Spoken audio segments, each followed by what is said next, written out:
Test, test, test. Hey guys, welcome back to Cristin Live. In this video, I'm going to be showing you how and why I planted the vegetables that I planted together and a little bit more about companion planting. So let's just get into it. Is my whole head in there? Welcome to my garden. I have just recently transplanted most of my seeds that I started indoors out here. And it is February 10th. The last supposed frost date is the 17th, and I looked at the forecast for the weather, and it looks like it's supposed to be like low 50s for the next 10 days, so I think we're good to go. So I went ahead and planted cucumbers here, and I put some fishing line up, as you can see. Get out of there, go. Always wants to be in the video. And this is just to help the new growth kind of stay in place, and then I will provide it more stabilization as they get larger.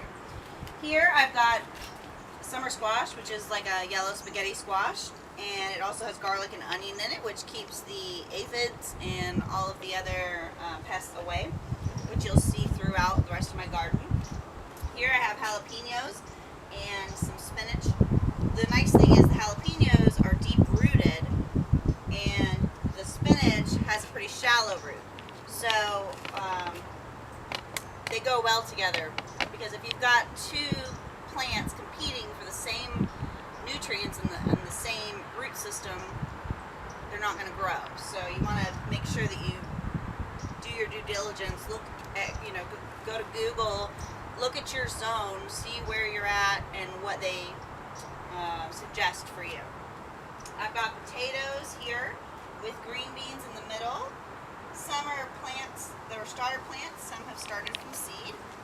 And over here I have lettuce and carrots. I've got 4 different varieties of lettuce, and you can still see the garlic and onion kind of throughout. Here I have broccoli, which is all sprouted from seed.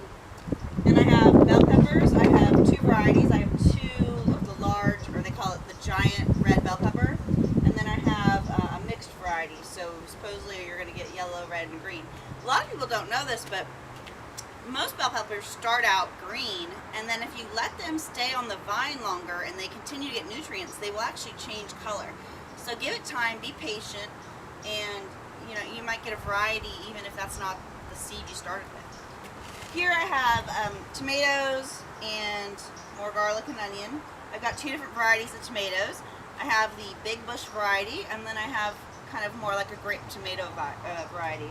And most of this has been started by seed. I did purchase 2 plants. One of them snapped, unfortunately, when I was trying to plant it.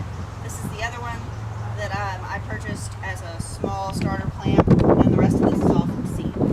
So, like I said, just make sure that you look at your zone, look at your last potential frost date. If you're doing spring gardening, make sure that you're putting plants that have a shallow root system next to plants that have a deep root system. And then thyme, basil, any kind of herb that you plant is also going to help prevent pests naturally without having to put any kind of pesticide on it. And the other thing you can do to create, like some of these varieties of vegetables they don't self-pollinate. They require a male and a female plant. So you have to have bees around in order to pollinate. Self-pollinating, which I've seen people do with a Q-tip or a toothpick, it can actually damage the plant if you don't know what you're doing. So it's best to just try to bring the bees to you.